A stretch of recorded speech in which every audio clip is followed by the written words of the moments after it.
مریم نواز صاحبہ کی خوشی جو دیدنی ہوگی عمران خان کی گرفتاری کے بعد، اور نواز شریف صاحب کے لندن میں جو پلیٹلیٹس سیل ہیں وہ بلڈ سیلز جو ریڈ سیلز جن کو کہا جاتا ہے، تو امید ہے وہ بھی پورے ہو گئے ہوں گے، لیکن میاں صاحب نے کوئی ابھی تک ٹیسٹ نہیں کروایا تاکہ یہ ایک خبر میڈیا پر یہ بھی چلائی جائے کہ ان کے جو سیل ہیں وہ عمران خان کی گرفتاری کے بعد جو ہیں وہ مکمل ہو گئے ہیں اور وہ پاکستان واپس آ رہے ہیں۔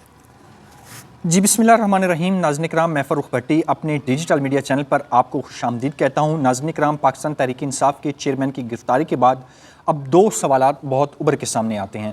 کیا اب الیکشن وقت پر ہوں گے؟ اور پاکستان تحریک انصاف کے چیئرمین کی گرفتاری کے بعد تحریک انصاف کا مستقبل کیا ہو گیا؟ مریم نواز صاحبہ کی خوشی جو دیدنی ہوگی عمران خان کی گرفتاری کے بعد، اور نواز شریف صاحب کے لندن میں جو پلیٹلیٹس سیل ہیں وہ بلڈ سیلز جو ریڈ سیلز جن کو کہا جاتا ہے، کہ امید ہے وہ بھی پورے ہو گئے ہوں گے، لیکن میاں صاحب نے کوئی ابھی تک ٹیسٹ نہیں کروایا تاکہ یہ ایک خبر میڈیا پر یہ بھی چلائی جائے کہ ان کے جو سیل ہیں وہ عمران خان کی گرفتاری کے بعد ہیں۔ ایسا تو کچھ بھی نہیں ہوا۔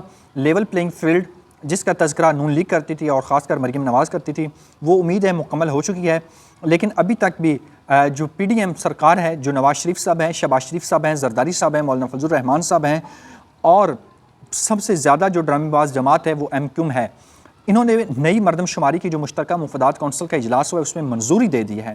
ادارہ شماریات سے جو مکمل ریکارڈ ہے اسے فراہم کرنے کا حکم دیا گیا ہے کہ آپ فراہم کریں، اور الیکشن کمیشن کو بھی ساتھ یہ حکم دیا گیا ہے کہ آپ کوئی مسئلہ نہیں ہے، آئین کی خلاف ورزی ہوتی ہے تو ہو جائے، آئین ٹوٹتا ہے تو ٹوٹ جائے۔ یہ کیا ہے؟ ایک ردی کا ٹکڑا ہے، جب چاہیں اسے ردی میں پھینک لیں، جب چاہیں اسے اٹھا لیں، اور جب اپنی باری آئے، جب اپنی آنکھیں باہر آنے لگیں تب آئین پاکستان یاد آ جائے، جب اپنا مفاد ہو تو آئین پاکستان ردی کی ٹوکری میں پھینک دیں، جی کوئی مسئلہ نہیں ہے۔ تو اب بڑے اہم ڈیولپمنٹ جو 2-3 دن ان 72 گھنٹوں میں ہوئی ہیں، اگلے 2-3 دن بڑے اہم ہیں۔ 9 اگست کو قومی اسمبلی کی تحلیل جو ہے وہ ہو جائے گی۔ شہباز شریف صاحب اعلان کر چکے ہیں نگران سیٹ اپ جو مکمل پی ڈی ایم سرکار ہیں، تمام سیاسی جماعتیں ہیں جو اس حکومت کا حصہ ہیں، وہ ابھی تک کوئی فیصلہ نہیں کر پا رہی کہ ہمارا جو نگران وزیر اعظم ہوگا وہ کون ہوگا۔ بلوچستان سے ہوگا، سندھ سے ہوگا، پنجاب سے ہوگا، ٹیکنوکریٹ ہوگا، بیوروکریٹ ہوگا، سیاستدان ہوگا۔ اب شاہد خاقان عباسی صاحب کا نام گونج رہا ہے مارکیٹ میں، اسحاق ڈار صاحب کا نام گونج رہا ہے، ابھی تک بھی گونج رہا ہے۔ اس کے علاوہ حفیظ شیخ صاحب کا نام گونج رہا ہے، ڈاکٹر عشرت العباد جو سابق گورنر سندھ ہیں ان کا بھی نام جو مارکیٹ میں آیا ہوا ہے۔ یہ مارکیٹ میں نام کس نے پھینکے ہیں ابھی تک یہ بھی نہیں پتہ چل رہا کہ یہ مارکیٹ میں نام کس نے پھینکے ہیں، لیکن جنہوں نے بھی پھینکے ہیں انہوں نے بڑے سوچ سمجھ کے پھینکے ہیں، اور مارکیٹ میں جو بندہ بھی آج کل نام پھینکتا ہے یا کوئی کام سر انجام دیتا ہے تو وہ بڑے سوچ سمجھ کے دیتا ہے۔ آج ایک ہی ادارے کا، ایک ہی بندے کا وہ حکم جو ہے وہ چلتا ہے۔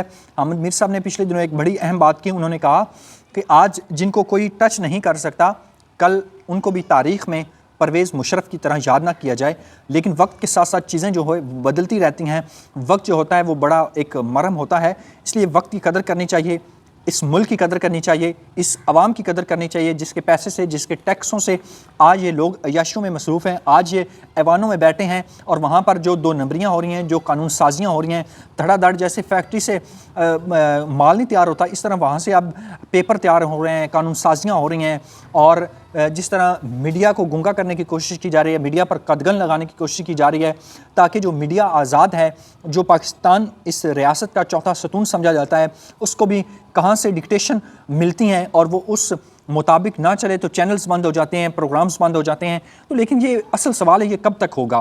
اس کا کوئی تو حل ہوگا۔ اگر یہ حل نہیں ہوگا تو معاشی استحکام کیسے آئے گا؟ پولیٹیکل سٹیبلٹی نہیں ہوگی تو معاشی استحکام کیسے آئے گا؟ نہ جانے یہ ہمارے عسکری اداروں کو، ہمارے جو مختلف ادارے ہیں، الیکشن کمیشن ہے، ہماری جوڈیشری ہے، اس کو بھی کیوں نہیں سمجھ آ رہی کہ اگر عوام پاکستان کی زندگی کو آسان کرنا ہے، اگر ہم نے معاشی استحکام لانا ہے تو اس کے لیے جو سیاسی استحکام ہے وہ بہت ضروری ہے۔ اب الیکشن دوبارہ التوا میں ڈالنے کی کوشش کی جا رہی ہے، نئی مردم شماری کی منظوری دے دی گئی ہے، مشترکہ مفادات کونسل کا اجلاس ہوا ہے، محسن نقوی صاحب اس میں جناب برا جمان تھے، بیٹھے ہوئے تھے، جیسے 12-13 کروڑ لوگوں نے محسن نقوی صاحب کو سلیکٹ کیا اور وہ اس اجلاس میں جاتے ہیں، اپنے فیصلے دیتے ہیں کہ جی ہمیں منظور ہے یہ مردم شماری، اس پر الیکشن ہونا چاہیے، چاہے آئین پاکستان ٹوٹتا ہے ٹوٹ جائے، ردی کی ٹوکری میں جاتا ہے چلا جائے، لیکن محسن نقوی صاحب نے اپنا فیصلہ سنا دیا ہے۔ اصل سوال یہ ہے، بنیادی سوال یہ ہے، کیا نگران وزیر اعظم اس مشترکہ مفادات کونسل میں اپنا کو فیصلہ دے سکتا ہے، اپنی کو رائے دے سکتا ہے؟ یہ بڑا امپورٹنٹ جو ہے وہ سوال ہے جس پر اہم قانون دانوں نے بھی نظریں دوڑائی ہیں، لیکن آج کل مہاراجہ ہے جس کی لاٹھی اس کی بھینس، انہی کے فیصلے چلتے رہیں گے۔ اور لطیف خوسا صاحب سے میں نے جب سوال کیا اسلام آباد ہائی کورٹ میں، جو بیک ڈور طاقتیں ہیں جو جمہوریت کو چلا رہی ہیں، تو ہر چیز کو زوال ہوتا ہے، اس کو کب زوال ہوتا ہے؟ تو وہ اس پر خاموش ہو جائے، وہ خاموش ہو گیا، اور انہوں نے کہا کہ میں مسنگ پرسن میں اپنا نام نہیں لکھوانا چاہتا۔ یہ تو حال ہے اس وقت، یہ تو جناب عالی عوام پاکستان اس وقت کتنی مشکل میں ہے، لوگ اپنے بلوں سے تنگ ہیں۔ اب ایک بندے کو جب 20,000 بل آ جاتا ہے تو وہ بل پے کرے گا یا روٹی کھائے گا؟ وہ کیا کرے گا بیچارہ؟ اس طرح زندگی جو اجیرن کی جا رہی ہے عوام کی، اور خود عیاشیوں میں مصروف ہیں۔ اب پھر کہتے ہیں کہ ہم جناب ہلکا بندیاں کریں گے، الیکشن 3 سے 4 ماہ مزید لیٹ ہوں گے۔ تو کیا 3-4 ماہ لیٹ ہوں گے پھر الیکشن ہوں گے تو کیا سیاسی استحکام آ جائے گا؟ کیا معاشی استحکام آ جائے گا؟ بالکل بھی نہیں آئے گا۔ سادہ سا جواب ہے، معاشی استحکام ایک ہی بات سے صرف آئے گا، جب اوپر والے لوگوں کی عیاشیوں کو کم کیا جائے گا، ٹیکس کو کم کیا جائے گا، عوامی پاکستان کی زندگی کو آسان کیا جائے گا، تبھی معاشی استحکام آئے گا۔ اب دیکھتے ہیں کہ جو ادارے لگے ہوئے ہیں، جو طاقتیں لگی ہوئی ہیں معیشت کی بحالی کے لیے، وہ اس مقصد میں کب کامیاب ہو جاتی ہیں۔